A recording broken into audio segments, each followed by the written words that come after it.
Welcome back to New Girl Season 6. This is Episode 3, and we're talking single and sufficient. You're tuning into the destination for TV superfan discussion, AFTERBUZZ TV. And now, let the buzz begin.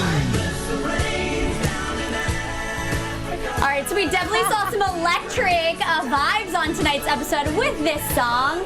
Hello, I'm Ally Nasta, and you can find me on Twitter at AllieGirl, on Instagram, and on Twitter at Ally Nasta. And where can they find you guys? I'm James Janisse. You can find me on Twitter and Instagram at James Janisse, and on YouTube at Practical Folks. And I'm Tessa Cavel. You can find me on Twitter at BananaBoatFana and Instagram at Tessa_Cavel. Yes. So I guess we should just jump into this right away with Africa on. Seriously, Jess and Robbie, they had some electric vibes going. That was the best part of the episode. Did you guys expect that at all? No. Robbie showing up? No. I thought he was done, but I'm so glad he's back. I love Nelson Franklin and his enormous 6'5" frame, and I just love how earnest he is and just all the funny, like, sincere ways that he says things. He's like, I heard my name a bunch of times, and I didn't think you were calling out to me, but curiosity got the better of me. Yes, Ellie. Tessa, what do you think? I was shocked, but I loved it. It was so epic, especially when he came storming through the door, like waiting for his entrance almost. I was like, yes. Yeah. And Africa. It's always Africa. They spent so much time on that song. Yeah. And it was like way more. I thought it would just be like a quick bit, but no, they basically played the whole song. And it was they amazing. sing it well. I know.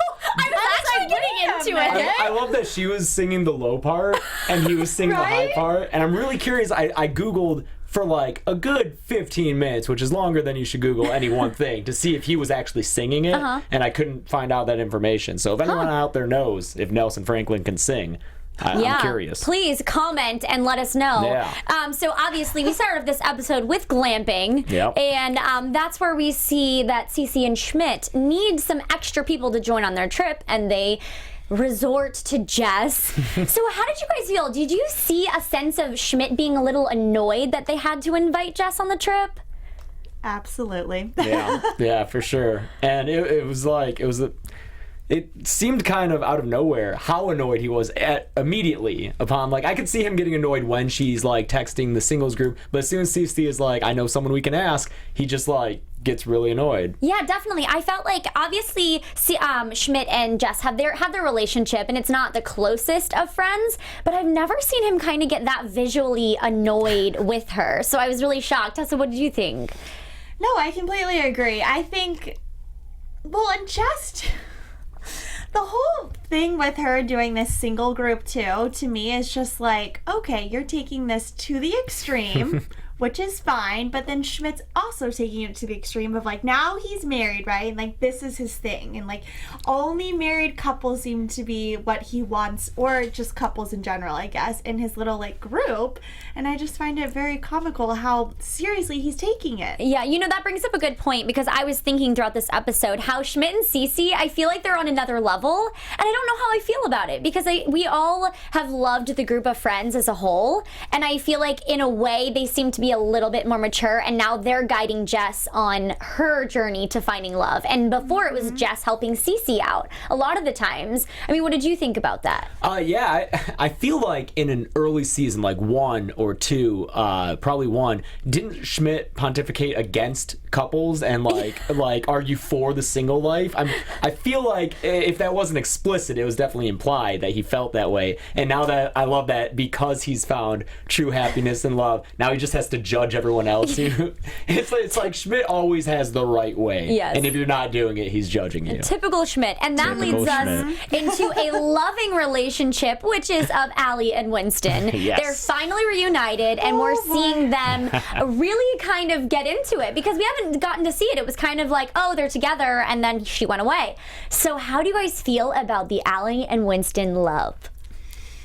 I liked it. Yeah. Like, it's fun to finally see them together. It's like, it makes it real, you know? Yeah, and I love Nasim Pradad. Like, she's always been one of my favorite side characters since she's been introduced, and I just feel like they have really real scenes together. Yeah, their chemistry together is just unreal. And when they jump, I feel like I haven't seen Winston, his character, really love someone the way that I see, like, the way he looks at Ally. And that sounds so cliche, but it's true. And when she walks in the door, it's like he kind of has this different wittiness side of him.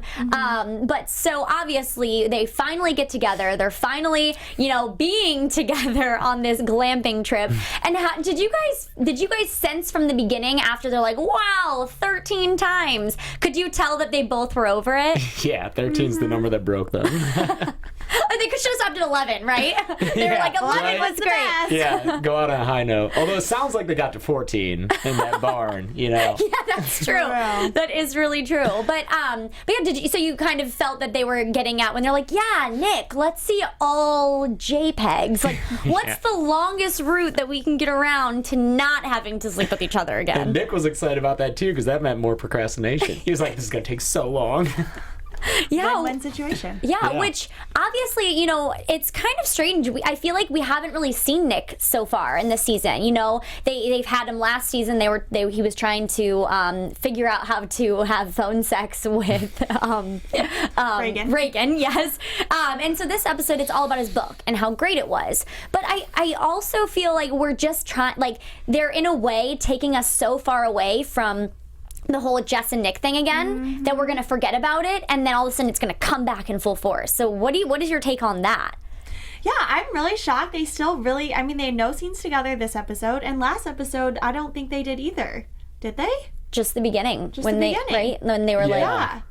Yeah, they've really been keeping them apart, which, if you're going to stretch this over the season, which they probably will, like, that's the only way to do it. You can't be hitting it every episode. Yeah, and that's something that I was noticing, because when I got to the end, and then she was like, they're like, oh, is it the whole Nick thing? And of course, Stacey's like, of course it's the Nick thing. Yeah. But I was like, wow, I kind of almost forgot that she had admitted that she loved him, and that was a huge struggle, because her and Robbie's connection was unreal. Yeah, and on that note of keeping them separate, I feel like they're lucky in the fact that they have Jake Johnson, because he is so funny just by himself. Like, watching scenes of him just freaking out by himself, or when he I hope they bring back, what's his name, Tran, the old Asian guy. Like, those scenes are some of the funniest Nick scenes, because it's just Jake Johnson like freaking out by himself, and so they can keep them separate and it's still entertaining. Yeah, no, I really agree. I think that Nick is just one of those characters. He has those little punchy lines that you're like,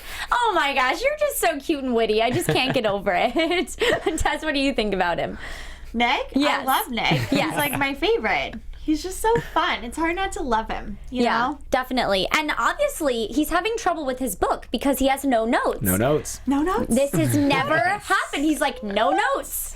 So this brings to a time when Schmidt and him are having to talk about how good he is as a writer, actually, which Schmidt gives some great advice. And how do you feel that Nick portrayed that in his book towards the end? Was it Schmidt? Yeah, Schmidt. Is the bad guy. That's so funny, because you'd expect him to like make him like a wise guy who led wait, what's his character's name? Pepperwood? Julius Pepperwood, who was his alter ego way back when he like came into Jess's class to investigate like creepy students. He was like, I'm Julius Pepperwood from Chicago. So I'm glad he brought back that imagination and put it into a book. Yeah.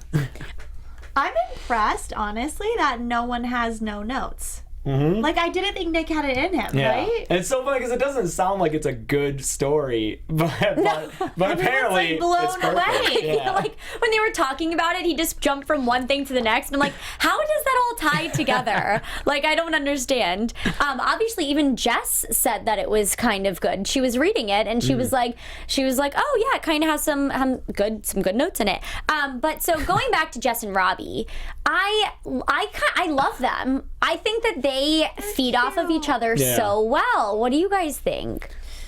Yes, but I remember, okay, this is we got a thing, though, is I think Jess is really unsure about it. And it makes me really unsure about it. I like them together, but when she was going to the whole, like, was it the clown and the glasses or the nightmare? The clown from her dreams. Yeah, and she's like, it's me. I just don't see it happening, but I really like them together. Yeah, I feel like they're maybe too similar because they're both so sincere, whereas with her and Nick, she has that like curmudgeonly old cynic to bounce off of. With Robbie, I don't know how they would get along because I feel like they would just both be so happy all the time. I agree. And we do see them, sitting next to each other at the cafe, and they're like, maybe we should just sit together.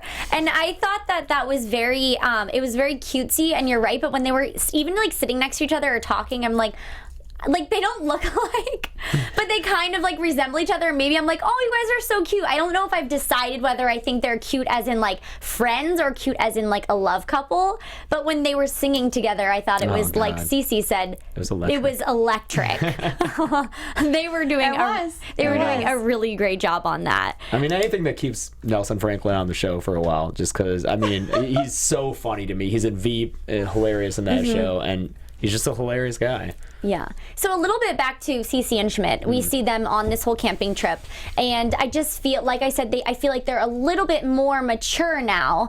And what do you guys think they feel a little bit on a different level of everybody? Yeah, I think so. I mean, marriage will probably do that too. I'm saying probably out of a sense of hope, because my roommate actually just got married, and I'm hoping like, please don't like leave us, man. Don't change. Yeah, stay buddies. But it's a big step in life, and obviously when the people around you aren't taking that step with you, I hope it's something that they explore in the show, like that there's gonna be a disconnect there. Yeah. Yeah, I mean, I really like them together. I think it's just weird almost to see them so like just over the seasons they were just all of a sudden the mature ones, and I feel like they were always the immature ones, so it's really cool to see.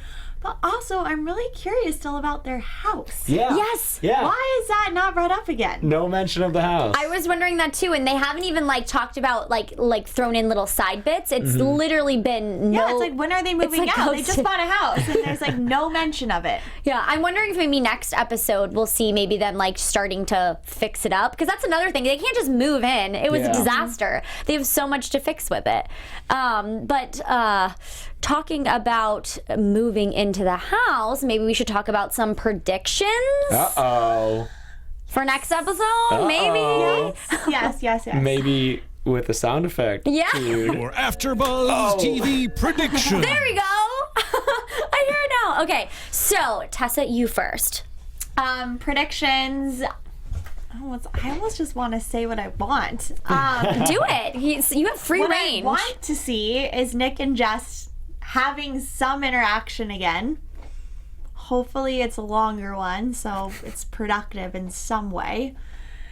And I want to know more about the house, like I just said. I really want to know what's happening with that. And Reagan. Okay, so we talked all about this book, and there's still no mention of Reagan. Like, what is she doing? What is Nick doing with her? Like, how is this still not brought up again? Yeah. Like, she's been MIA this whole season, I feel like. Yeah, I agree. Wait, really quick before you get into your predictions, I feel like this episode was like another one-off. Like we forgot about all the drama and everything that's happening, and now it's just like its own drama with like I'm single and I'm sufficient, and then like the glamping thing. Like it just kind of took us all away, because I feel like it's gonna come back in like a really intense way. They're trying to get us to forget about it so it can be more exciting when we see it. Sorry, okay, your predictions. Oh, no problem. I predict that Robbie will be maybe a 3-episode arc with Jess. I'll give it 3 episodes. 3 episodes? Yeah, because I mean they've always had like romantic interests that last a certain number of episodes. Yeah. And sometimes they'll like hit them all in a row, or sometimes they'll be like over the course of a bunch where you just check, like with Brenda's song and Winston. Yeah. That was like, there were a bunch of episodes where they didn't check in with them, but it was over the course of a long time. But I'll give probably like 3 episodes where we check in with him and Jess before something goes wrong. Okay, fair enough. Yeah. I think that what I want, not more of what I think is going to happen.